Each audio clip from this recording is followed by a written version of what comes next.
Hello and welcome back to the wood shop. What we have here is a 1960s perhaps Magnavox TV stereo console unit that I picked up on Facebook Marketplace for $20. All the electronics were completely gone. Nothing was left.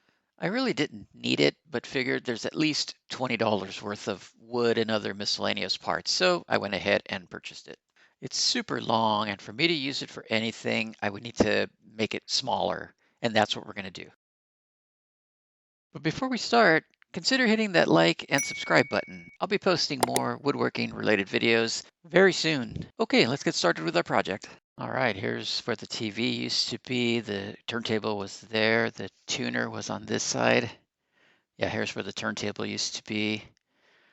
Here's where the tuner used to be. You can see the old knob holes. Again, the TV was there. What we want to do is make it shorter, and we're going to eliminate those two sections. So the plan is to chop it up.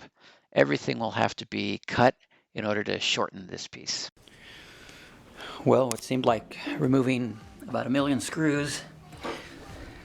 This thing is finally apart.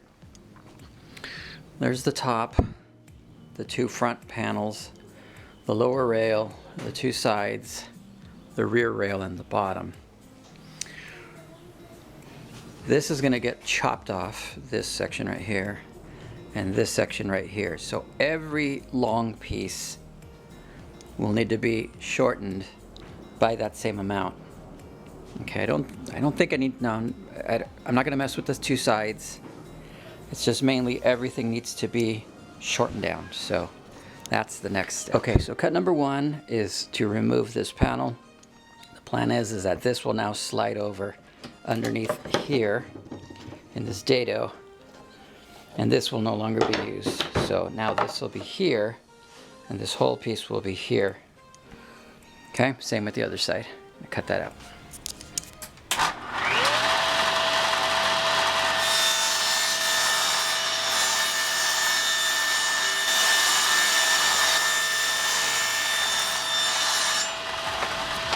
First cuts are done. Here's the more slimmed down version of the console. Here's the right side just loosely on there. And I can't just cut this and have it accept the side. I need to remake this tenon here so that it goes in here. So I have a line here. This is where it meets up, but I have to keep a little bit to recreate this. So that'll be next.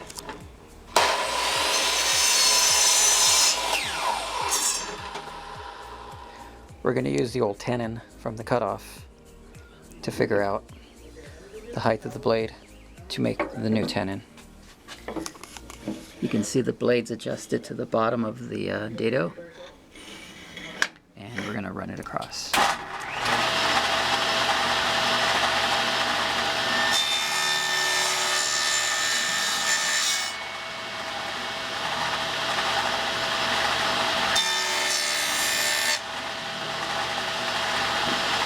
Okay, here's the tenon on the old piece, and there's the tenon on the shortened piece. Just need to nibble away a little bit here and a little bit here to have it be the same width. Might need some fine tuning, but otherwise it didn't go so bad.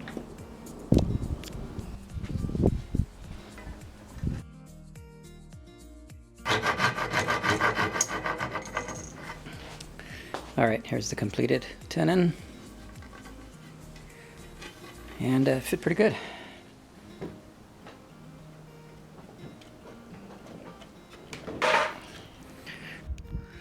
All right, making progress. Looking slimmer. I like it. Next step will be to take this rear lower rail. We're going to shorten it to 38.5 inches. That's the measurement from there to there. So we need the same measurement from here to here. 38.5 plus about 1/4 inch to replicate this tenon here. Okay, the original side has a pocket screw. We need to do the same to the new cut on this side. Put a pocket screw right there.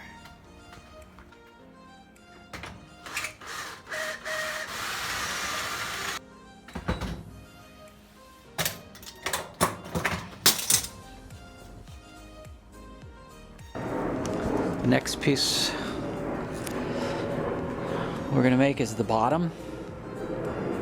And of course we're going to reuse the old bottom.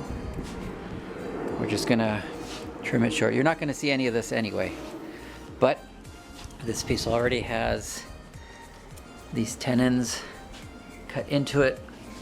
We'll just have to recreate it on this side.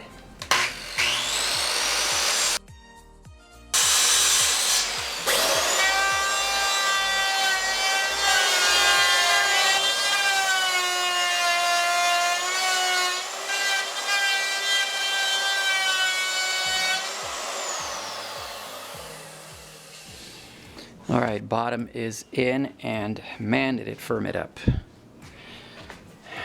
Re-added some of the existing screws, and I think next we'll make or modify the old piece to fit here. Upper rail is in, added a pocket screw, created a tenon, same way the other tenons were created, so no need to re-show that. Reinstalled screws here. This thing is really super sturdy. So I think now I can start fitting the top. So here you can see how much smaller the cabinet is. So we need to do the same to the top. I don't want to mess with these, with this miter, because this won't change. This one will be cut, I don't know, like right here. So I want this to match. So I'm going to try to slice it right here and preserve this cut here.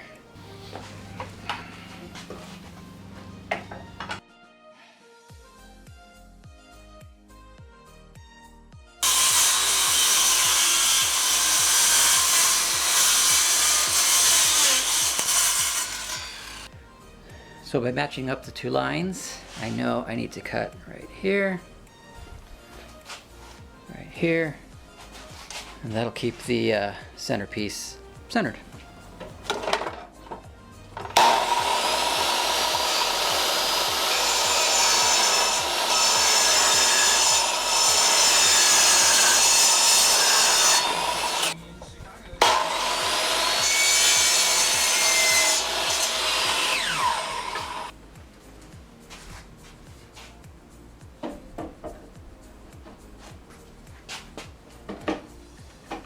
Ooh.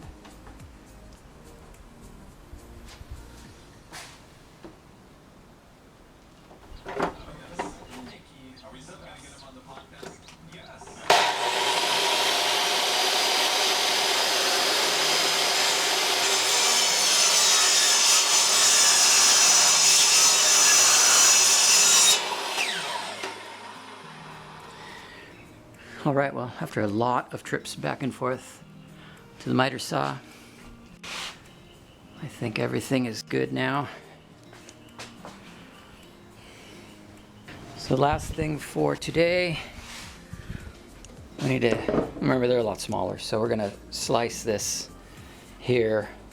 Otherwise they can't go back in. They're supposed to drop in, but they don't, so we're gonna.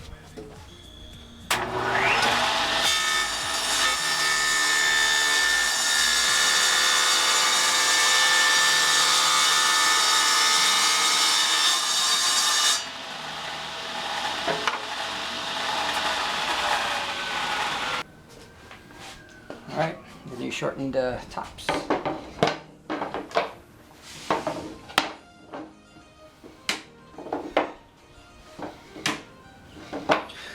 Alright, at this point the top is now glued together. And I have to reshape this. No big deal. And yeah, so I think we can move on to something else and start to build the insert that'll eventually hold stereo components and the doors. So, well, as much as I wanted to keep this a budget job, I just didn't have enough wood in my wood pile for the insert, so I did have to go to Home Depot and buy a couple sheets of these 2 feet by 4 feet, 3/4 inch birch plywood. It wasn't cheap. Each one was about $38. So I had to do it. Typically on a table saw you rip lumber, and for that you could use a normal 24 tooth blade like this one, just for ripping straight with the grain. But when you go across the grain with plywood, or even ripping plywood, it's so cheap nowadays that the plywood, the top layer is so thin, you get a lot of chip out. So I switched to an 80 tooth blade, a nice fine tooth blade, and that does minimize the chip out.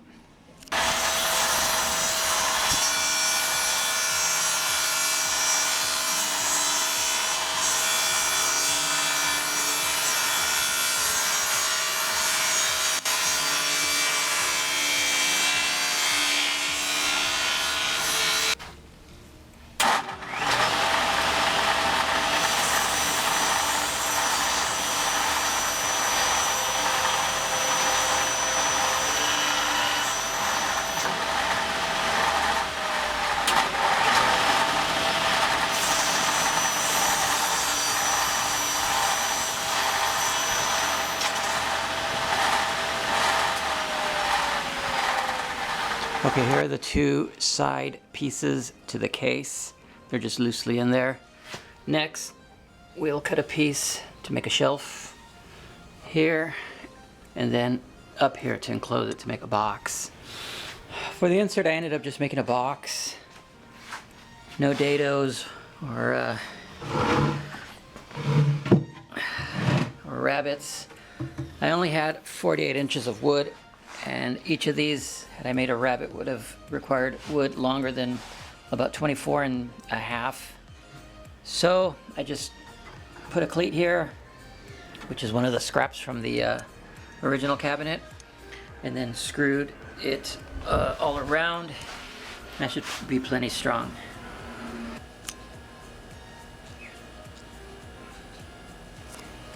I'm going to start working on the doors. These two doors are from an old abandoned cabinet that there's some of the wood from it, and the doors I kept. They're too big, they're too tall and too wide, but that's okay to shorten them, no big deal. I'm not crazy about this fabric, only because the console has this fabric and they kind of clash. But I noticed on the back it's wood and you can change them. So if I flip-flop it, whoops, this might look a lot better, just a wood door, and keep the original fabric there. Here's slice number one. Cut it there, cut it there. This is the middle of the opening. So this door will now be here. We'll allow it to swing open. The plan is to have it slide in. We'll get to that later. So now we just need to chop here and here. Glued up. We'll let them sit for a little bit. I can only do one at a time since I only have one of these funky clamps. So we'll clean up that glue with a little bit of water and a towel. We'll let this dry. All right, doors are done. I like them. I think they fit well with the cabinet. The finish is just about the same. Probably not even gonna mess with it. I like it. So I want the doors to swing open and then slide in. And for that, I'm gonna use these hinges that I salvaged off another cabinet. Again, they need to be resized. They're way too tall and probably way too deep. Nope, deep they're okay. So we'll need to custom fit these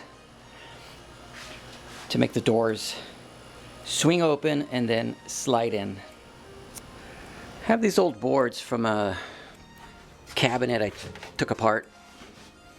Kept some of the wood. I think I'm going to use these boards to make a shelf unit to hold the tuner, turntable, and cassette deck if I end up getting one. Here are the four pieces that'll become the inner shelf unit. Bottom, top, left and right. We're just going to make a box. We're just going to screw them together. When they're in there, they'll be screwed to the top and to the bottom, so it'll be super strong. Temporarily held together with my antique woodworking clamps. Everything is nice and square. You're not going to see any of this. All this will be hidden. I'm gonna screw it all together. I do want at least one shelf that I could adjust up or down, so I'm gonna make some holes at these intervals in order for some of these clips that will hold up a wooden shelf. Battery died, so I had to rely on the good old Electric Craftsman.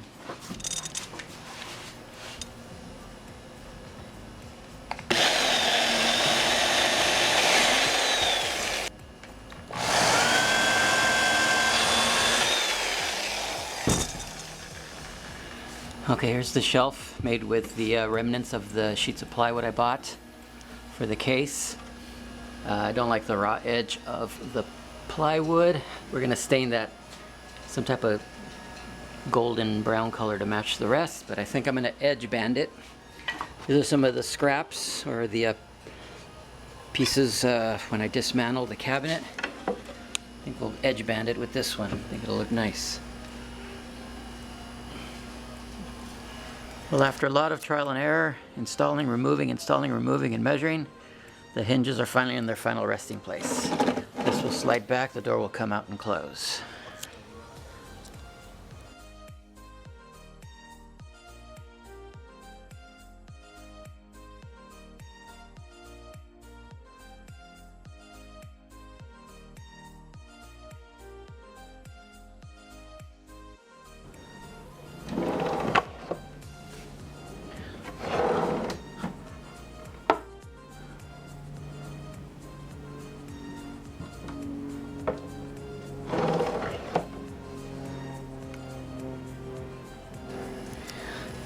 There's still the side pocket where the tuner and turntable used to be. They're a lot skinnier now, obviously, that I shortened the cabinet. But at least I want to be able to hold some vinyl in here. I have quite a bit, but won't hold a lot, but that's okay.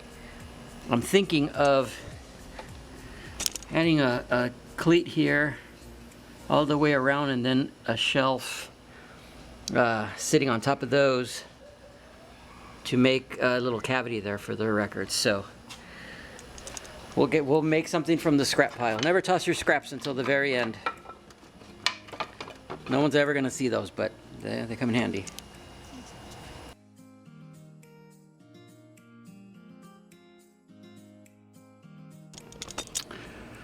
I need to do something about these holes. When this was a TV, that's where the TV frame screwed in through those holes from the back, but we're not using this. So I think what I'm gonna do is I have some solid walnut here. I'm gonna cut some thin strips and veneer over it.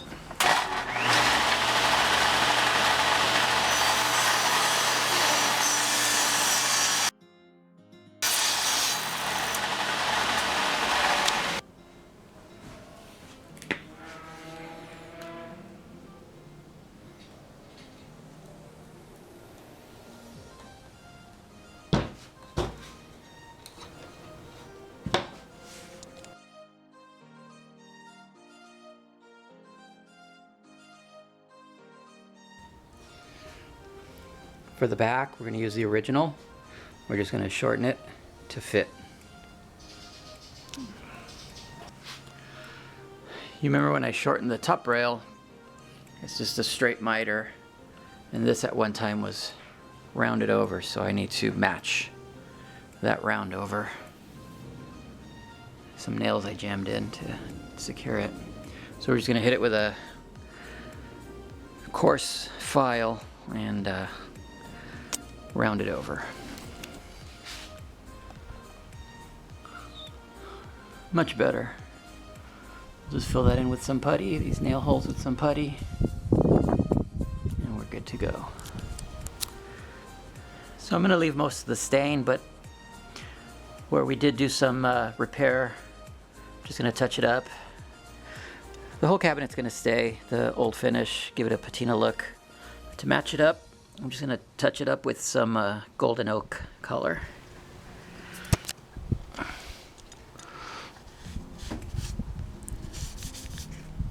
That looks pretty good.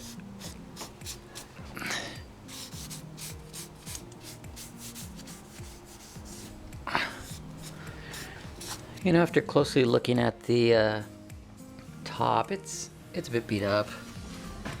So I think I am gonna sand it, stain it, and give it a coat of finish. It's just a little too beat up for my liking.